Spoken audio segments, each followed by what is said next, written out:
Сын айту әдебі. Сын түзелмей, мін түзелмейді деген жақсы сөз бар. Жаратылысымыз пенде болған соң жаңыламыз, сүрінеміз. Алла елшісі саллаллаху алейхи уассалам бір хадисінде барлық адам қателік жасаушы деп бұл ақиқатты білдіріп кеткен. Ендеше бай болсын, кедей болсын, мейлі ғалым, мейлі жай адам болсын, патша немесе қара болсын, бәрібір кемшілік жасамай тұрмайды.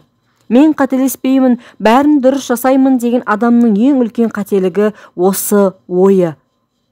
Ал енді сондай қате қадамдарымызды көрген кісілер ескерту жасап, білмегенімізді білдіріп жатса, ол да бір жақсылық. Адамның өзі де қоғамда сол арқылы дамиды, ілгері басады. Алайда жұртты сынауға да білім керек екенін біреу білсе, біреу білмеуі мүмкін. Мысалы, бастық өзінің қызметшісін шақырып алып ұрса бергенімен іс бітпейді. Осы тұста адамзат баласының ең асыл тұлғасы, ардақты пайғамбарымыз саллаллаху алейхи уассалам өнегесі қандай еді? Қателік жасап отырған адамға ескертуді қалай жасайтын? Соны білудің пайдасы мол. Алла елшісі саллаллаху алейхи уассалам ешбір кінәлі адамды тікелей жазғырмайтын. Оған қатысты ескертулерін жалпы көпшілікке уағыз айтып тұрғандай білдіретін. Бір кісінің бойынан бір кемшілік байқаса, дереу мінберге шығып, соған қатысты жалпы сөз айтатын. Мысалы, бір сахабаның қол жайып барынша қатты дауыспен дұға жасап жатқанын байқап қалады. Бұл әрине дұғаның әдебіне сай келмейтін. Сонда пайғамбарымыз саллаллаху алейхи уассалам бұл кісіні шақырып алып, неге бұлай жасайсың дегені жоқ. Жалпыға қатысты етіп мынадай сөздер айтты. Уа жараңдар, сендер естімейтін, көрмейтін біреуге дұға жасап жүрген жоқсыңдар. Өздеріңе жандарың ашсын, орта жолдан ажырамаңдар. Сендерге ең жақын әрі дұғаларыңа жауап беретін ұлы Аллаға дұға жасап жатырсыңдар. Ол сендердің дұғаларыңды естиді және жауап береді, деді. Тағы бірде бір топ кісі сүйікті пайғамбарымызға келіп, жамағатқа оқытқан намазын тым ұзартып жіберген бір иманның үстінен шағым жасайды. Тіпті бір кісі тұрып, уа Алланың елшісі, жамағатпен оқып тұрған намазды тоқтата салуға аз қалдық, деп қалды. Бұл жағдай пайғамбарымызға ауыр тиді, бірақ сонда да оның кемшілігін тікелей бетіне басқан жоқ. Тағы да көпшіліктің алдына шығып былай деді. Уа халайық, халықты қашырып жіберетіндей сендерге не болған? Қайсы бірің имам болсаңдар, намазды жеңіл етіп өткізіңіздер. Өйткені жамағаттың ішінде ауру сырқаулар, әлсіз кісілер мен қарттар болады, деді.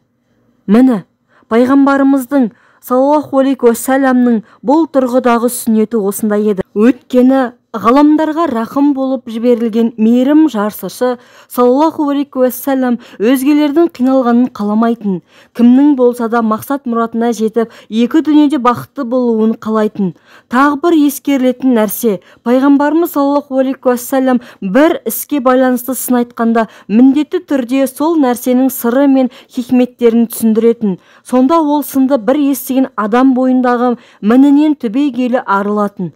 Мысалы, айқайлап дұға жасап жүрген сахабаға, сен дұғаңды айқайлап жасама, деп жалаң ескерту жасай салуына болар еді. Бірақ бұл жағдайда оның көкейінде не үшін деген сауал жауапсыз кетер еді. Мәселенің түпкі сырына көз жеткізбеген соң, ертең бұл қателікті тағы да қайталауы мүмкін еді. Ал намазды ұзартып оқытқан имам жамағатқа әртүрлі халық жиналатынын бұрын ойламауы да мүмкін. Намазда Құранды неғұрлым ұзақ оқыған сайын жақсы болады деген ойда болуы да мүмкін еді. Ал ақиқатында ойындағыдай болмай шықты. Сондай-ақ бұл қателікті осы имам ғана емес, өзгелер де қайталауы мүмкін еді.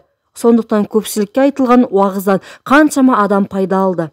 Мұсылмандыққа жарасатын іс теу осы болатын. Бейнелеп айтқанда, мұның мысалы көктегі күн сияқты. Қараңғы түнде әркімнің үйіне шағын ғана шам жағылса, оның жарығы сол үйден әр аспайды. Ал аспанға күн шыққанда бүкіл адам соның шуағына бөленеді. Кемшілікті көпшілікке шағып айтудың бір сыры осында. Міне, сол секілді бүгінде біреудің кемшілігін айтудың да қыр-сырына мән беруіміз керек. Бастықтар жұмыстан кешікпе, қызметіңді дұрыстап жаса, пара алма, көп сөйлеме, кісі ақысын жеме деген секілді сан түрлі ескертулер жасауы мүмкін. Алайда бұл сөздердің әсері алысқа бармауы ықтимал. Параны бүгін алмаған адам күні ертең оған тағы оралып жатса, не істейсіз? параның қаншалықты зиян екенін дұрыс ұғынбаса, бұл жұмыстан кетіп басқа жерге барғанда осындай жеркенішті ісін тағы да жалғастыруы мүмкін. Ал әркім өзінің жұмысы үшін бұл дүниеде ғана емес, арғы өмірде де қатаң жауапқа тартылатынын терең сезінсе, қылмыстар мен кінәлі істерге бармасы анық. Асыл дінімізден қуат алған бұрынғы би шешендеріміз де жалаң сөйлемей, әр нәрсені өзегімен бірге айтуды жөн көрген. Мысалы, ел арасындағы кикілжің, жанжал, кейбір бозбалалардың шағымсыз мінездерін көргенде Төле би бабамыз былай деп термеліпті: арғымақ баптап не керек, жабы қуып жеткен соң, ағайын туған не керек, аңдысып күні өткен соң. 5 күн дәурен өтеді, ажал қуып жеткен соң, бір төбенің басына тыға салып кеткен соң. Түсіне білсең, бұл сөздердің астары өте терең. Бүгін елімізде итпен мысықтай аңдысып жүрген қаншама ағайын туыстар бар. Соның бәрі бұл дүниенің өткенші жалған екенін дұрыс сезіне алмағаннан. Көп кешікпей бәріміздің де бір төбешіктің астына кіріп жатамыз. Сол кезде бізге жолдас болатын иманымыз, дүниеде атқарған жақсы істеріміз, Төле бабамыз жастарға осыны меңзеп отырса керек. Сөз соңында Алла тағаладан сұрарымыз, баршамызға әр нәрсенің түпкі сырлары мен хикметтерін түсінуді нәсіп етсін. Сын айтушыларға ынсап, ал міні барларға соны жоятын күш, қуат берсін.